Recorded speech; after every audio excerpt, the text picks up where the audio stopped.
Okay, so good morning class. Before we start, may I request Justine to please lead the prayer. Our Father who art in heaven, hallowed be thy name. Thy kingdom come, thy will be done on earth as it is in heaven. Give us this day our daily bread and forgive us our trespasses as we forgive those who trespass against us. And lead not into temptation, but deliver us from evil. Amen. In the name of the Father, and of the Son, and the Holy Spirit. Amen. So, I would like to introduce myself. I am Mayolo Zonyo, and I'm going to be your teacher on this subject. So, let me check your attendance first. Who are absent on BCAED? None. Okay, very good. How about in BPED? None. Okay. So, before anything else, I would also like to remind you again about our classroom rules. First is, be respectful, be prepared, be safe, be engaged, and be responsible. So before we begin with our new lesson for today, let's look back on our previous lesson for our review. So I have 3 questions here.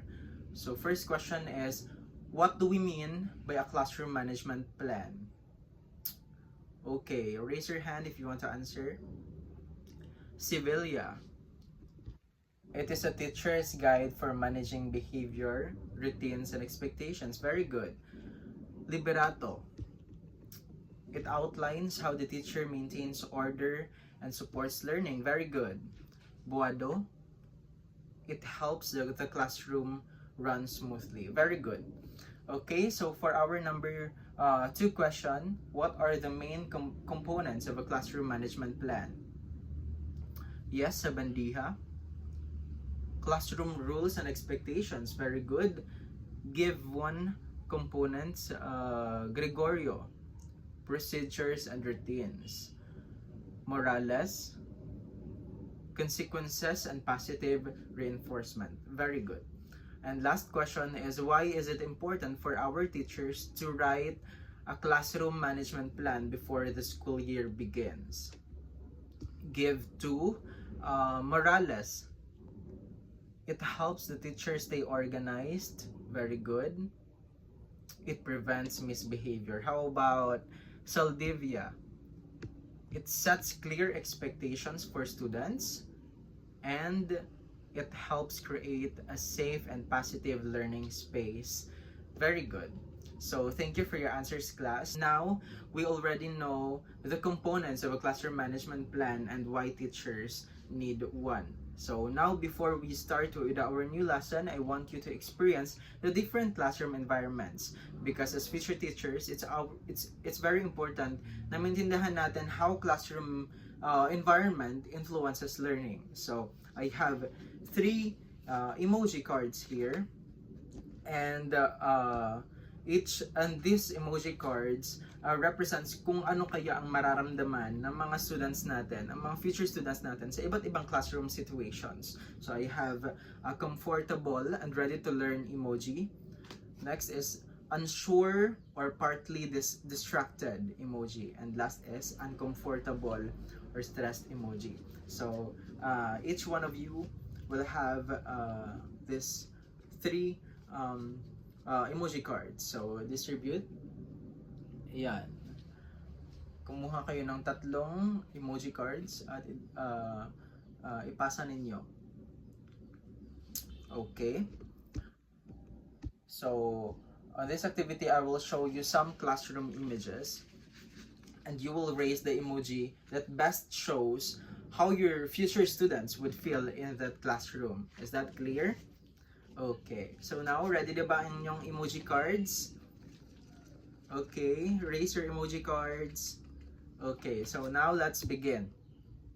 For the image number 1, we'll have this one. A chaotic classroom. So may mga nagsha-shout, no? Yung teacher is ignored by the students, nahihirapan ang teacher. So how do you think your future students would feel in this type of classroom? Yes, Parohinog, bakit ito ang emoji mo? Students would feel stressed. Very good. Learning is difficult in a chaotic environment. Bakit naman unsure ang emoji mo, Mr. Gregorio? Some might try to ignore it, but it's overwhelming. Very good. Bakit kaya ganito ang situation, no, sa classroom na ito? Yes, Mr. Cerezo, walang clear rules. Very good. The teacher lacks control. Very good.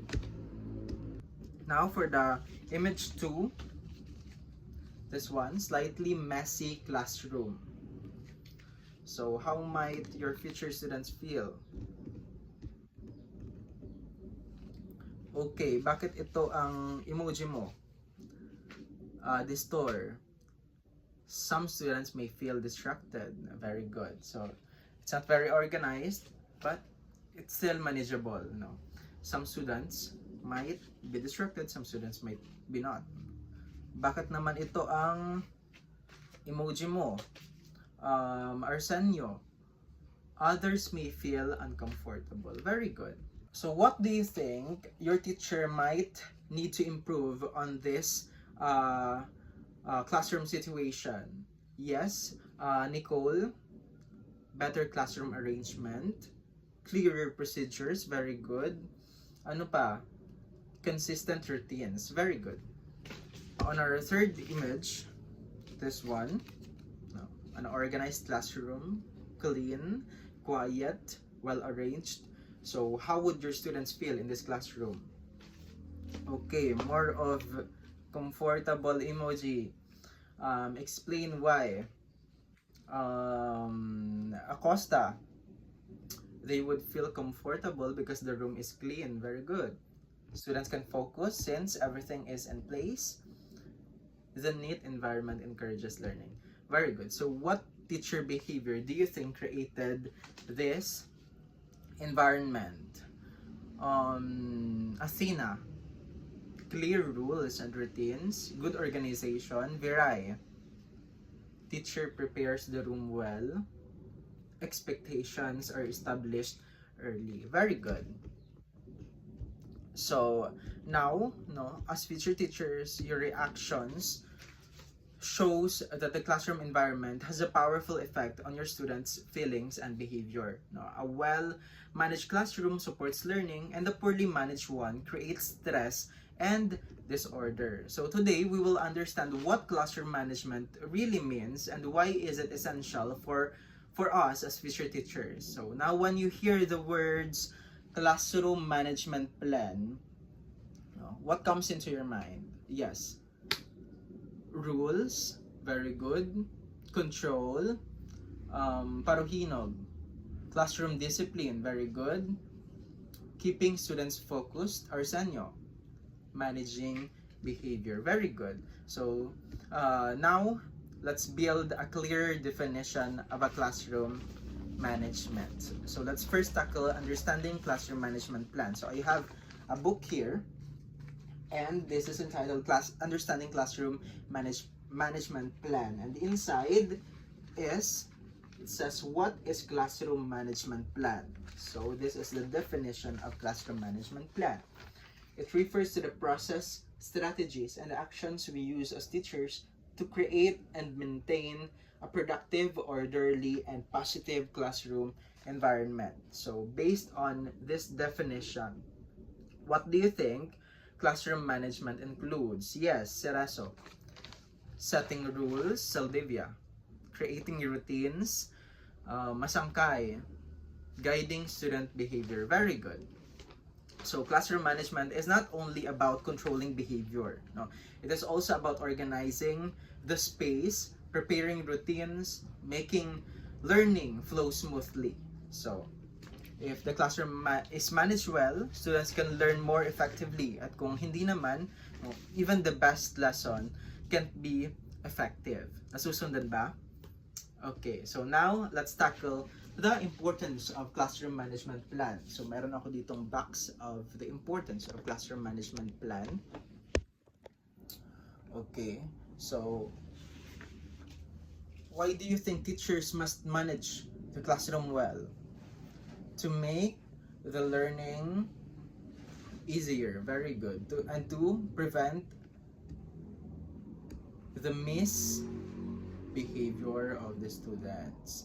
Okay, so let's go through the 5 importance of classroom management plan. First is it promotes, ayan. So this is the first one. It promotes a positive learning environment. So when students feel safe, students feel respected and comfortable, mas makaka-learn sila. For example, pagpasok ng teacher sa pintuan, grinit niya yung mga students niya. Now, good morning class, please settle down and prepare your materials. So because of this calm tone and welcoming atmosphere, what will students feel? Yes. Okay, Saldivia. Students enter the room feeling relaxed, they feel respected, so they also show respect back to the teacher. Very good. So next is number 2. It minimizes disruptions and misbehavior. Okay. With clear expectations and routines, students know what to do. For example, at the beginning of the school year, magsaset ka kaagad ng rules na when someone is speaking, everyone listens, or everyone else listens. No? So because the rule is consistent, fewer students interrupt. So ang kakalabasan, hindi ka na mag-aaksaya ng oras kakasigaw at yung class mo will run smoothly without constant reminders. Now, what will happen if a class has no clear routines? Yes, Miss Morales. Students become noisy. So magiging magulo yung klase if walang clear na routines. Very, very good. And number 3 is it improves instructional time. Less time dealing with interruptions means more time for actual learning. For example, gagamit ka ng routine for distributing books. Sasabihin mo, row leaders, please get the books here. So instead of chaos, 10 seconds later, yung mga books are already on the desk of each students. So no crowding at the teacher's table, no wasted time, the lesson will start immediately. So yung isang simpleng routine, it saves minute, at yung minutes na na-save mo, pwede pang gamitin for extra learning time. So how do you think this benefit both teachers and students? Yes, Nicole, the lesson finishes smoothly. Toriaga, students understand the topic better, and teachers can manage time well. Very good. Number 4 is it enhances student engagement. Number 4 is it enhances student engagement. A well-managed class allows students to focus. For example, the teacher uses an attention signal like if you hear me, clap once. Magka-clap yung students. If you hear me, clap twice. So, makukuha mo yung attention ng students. Is that clear? Cereso, why do you think engagement is important in every classroom? Very good. So, di ba? Students learn better when they participate. They don't get distracted easily. So, they remember the lesson more. And last one, number 5 is we have it supports fairness and consistency. So clear rules build trust between the teacher and the students. For example, consistent mong ini-enforce yung rules mo. Whether the students is on a roll, shy, popular, or talkative, kahit yung student ay close mo, minsan may mga instances na mga ganon na yung teacher ay super close sa student niya, friends sila, so kahit friend kayo, dapat wala kang pinipili, dapat consistent yung rules mo, and because of that, makakagain ka ng trust with your students, kasi because of this consistency, students see the teacher is fair, no one else is favored or ignored. Students become more cooperative because rules are predictable. So how do you think fairness is important in classroom management? Students respect the teacher more. Very good. And there is no favoritism. So what have we learned about the classroom management and the importance of classroom management? Yes. Yes, Viray? Classroom management is a combination of routines, rules, and strategies that helps us build a classroom where learning can happen smoothly. Very good. Now that we already understand the meaning and importance of classroom management, it's your turn to apply it. So we will be having an activity, and for this activity, we will form 3 groups. So please count from 1 to 3, starting from Saldivia. So I have here a couple of scenarios, and your group will choose one scenario and act it out for 1 to 2 minutes. So in this scenario, you will show how the teacher character handles the situation clearly, calmly, and effectively. So group 1, pick 1. Okay, so ang inyong scenario ay using an attention signal. Group 2, pick 1. Ang inyong scenario ay managing minor misbehavior. And group 3, pick 1. Okay, ang inyong scenario ay establishing a routine. So in your role play, make sure na makakakita kami ng at least 2 of the following classroom management skills.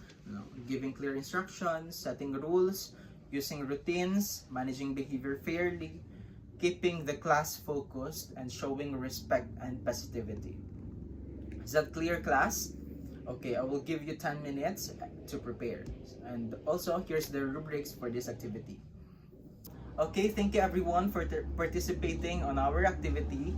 Before we end our discussion, let's gather everything we learned today. So classroom management is not just about rules or discipline. It is the combination of routines, expectations, strategies, and teacher actions that help create a classroom where learning becomes easier, smoother, and more meaningful. So let's complete this sentence, everyone. Classroom management is important because, yes, Civilia, it creates a positive learning environment. Pwede. Morales, it reduces misbehavior. Very good. Sabandiha, it helps us use time wisely. Ribanyo, it keeps students engaged. How about La Vega? It makes the classroom fair and consistent. Very good. So a well-managed classroom is a place where students feel safe, respected, and ready to learn. And as future teachers, the way we guide behavior, give instructions, use routines, and communicate with our students will shape the kind of classroom we build. So classroom management is not an extra task. It is the foundation that supports everything we teach. So before we end, let's have a short quiz muna. So it's only 5 items na multiple choice. So answer the following questions on your paper. And for your assignment on a whole paper, answer the following questions. 2 questions lang. First is describe your ideal classroom environment as a future teacher. So what should students feel? What should the classroom look or sound like? And number 2 is list 3 rules or routines you would include in your classroom and explain why each one is important. So thank you everyone for listening. I hope you learned something that you can use for your internship and also sa field of teaching. So thank you everyone, and God bless you.